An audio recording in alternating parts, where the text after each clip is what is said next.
One of the biggest advancements in today's digital mixing technology is the ability to automate and control various aspects of your mix.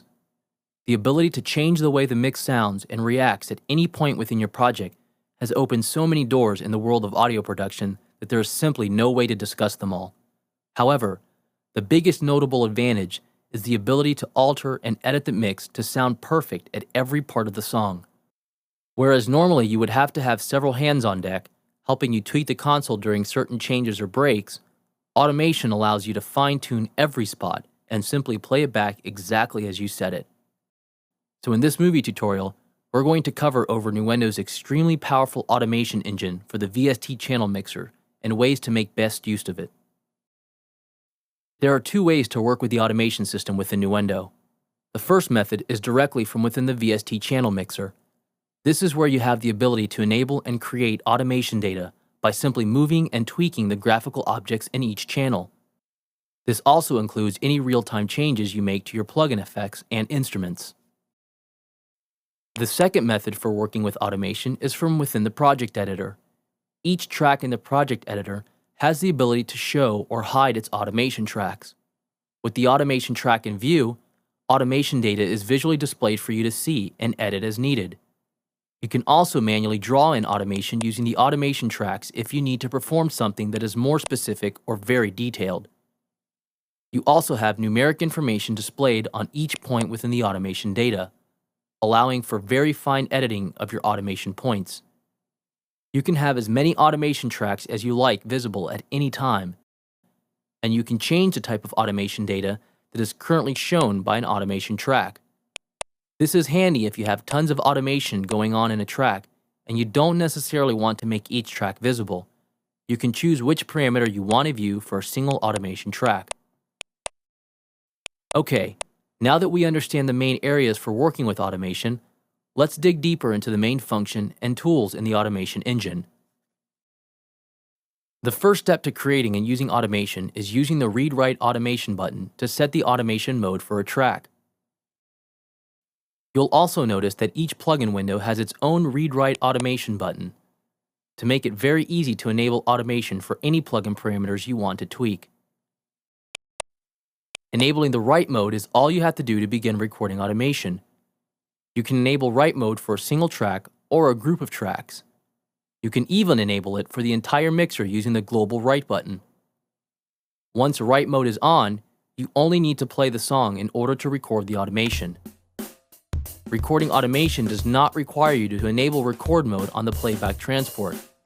If you happen to be using a control surface, then Nuendo will also record your physical fader movements, pan pots, mutes, solos, and any plugin parameters you may have assigned to special knobs or pots. Once you're done recording the automation, then you turn off the write mode and enable the read mode. This now tells Nuendo to read and play back the automation data that you've just recorded. When the automation plays back, you also get visual feedback of the parameters being automated, making it easy to see what's going on within your mix.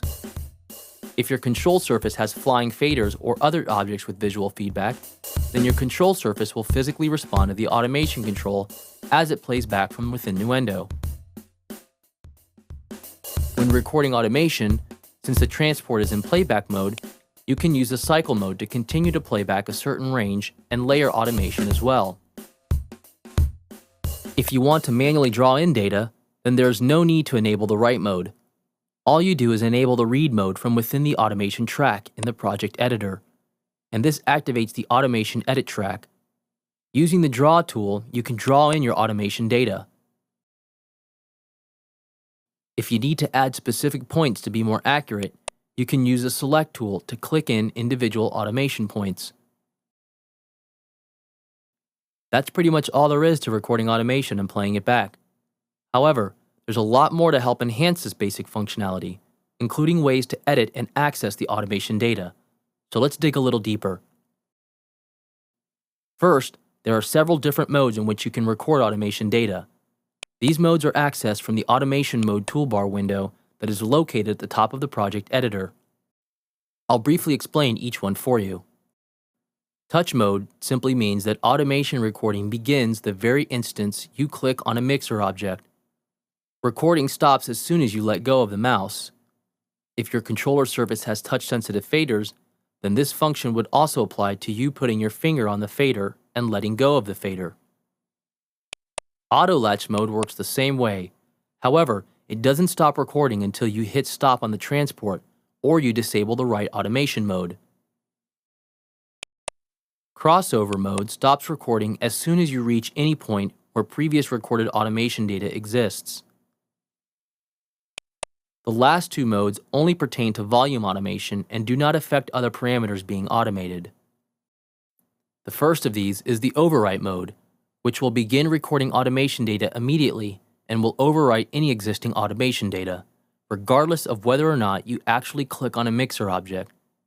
This is useful if you need to erase existing data or capture the current position of a mixer object as an automation point.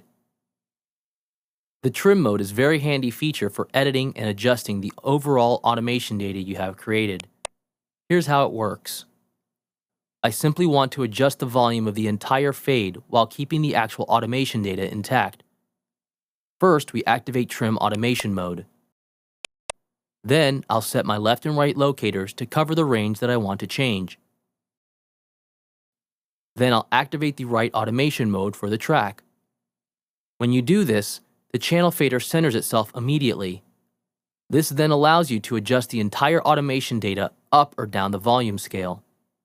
If you look, the automation curve and shape stays the same, but simply trims up or down. This feature will definitely come in handy when you've already got the perfect automation curve going for a track, but it simply needs to be lower or higher in the overall mix. Now let's quickly look over the features in the actual automation track listing in the project editor. Aside from the read-write automation buttons, we also have a mute automation and lock automation track. Mute automation allows you to disable a particular automation track without affecting the rest of the automation tracks. Normally, you would just turn off the read automation mode for the entire track, but this ends up disabling all the automation for the entire track, instead of using the mute automation, which just disables the automation for a single automation track instead of all of the automation. Using the lock button simply locks a track from any edit abilities. For each automation track you make visible, you can choose which automation parameter is currently viewed. By default, Nuendo provides you with a small list of the first 15 parameters. If you don't see the parameter that you're looking for listed, then you can choose the More option and a dialog window appears. In this window, you have the ability to add a parameter to the viewable list.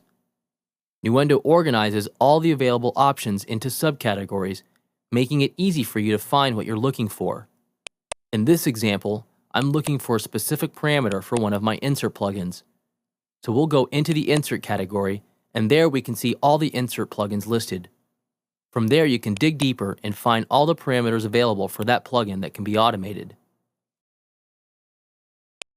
As we mentioned before, since automation data is actually recorded and kept within the automation tracks within the project editor, this allows you to treat and edit the automation similar to how you edit audio and MIDI events. You'll find that many of the same editing tools work with the automation data. One of my favorite tools to use with automation data is the range tool. By using the range tool and snapping to the grid, you can cut, copy, and paste automation data as if they were quantized grid events. For example, here I had this cool synth sound with some pretty intense panning automation going on.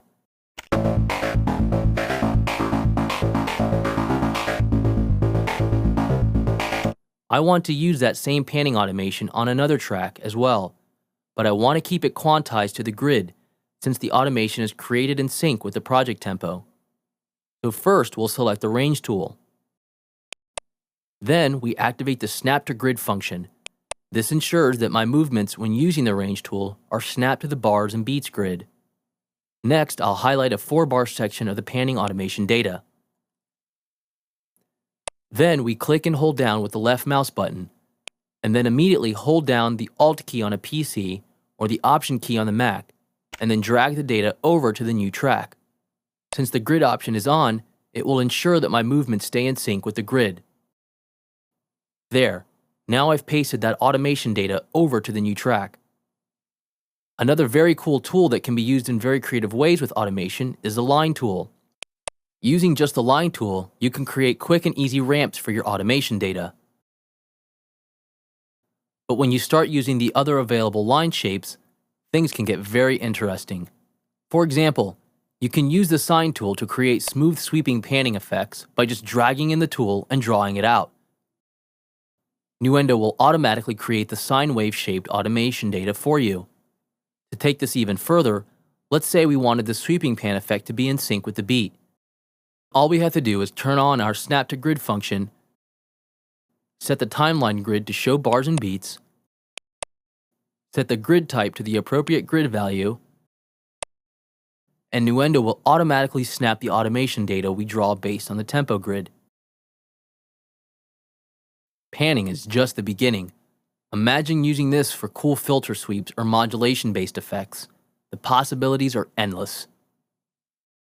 So in closing, you can see just how powerful Nuendo's automation engine is. It offers you both a hands-on and visual approach to creating, editing, and working with your automation data. With the ability to automate just about every aspect of the VST channel mixer, the possibilities to make your mix just right are endless.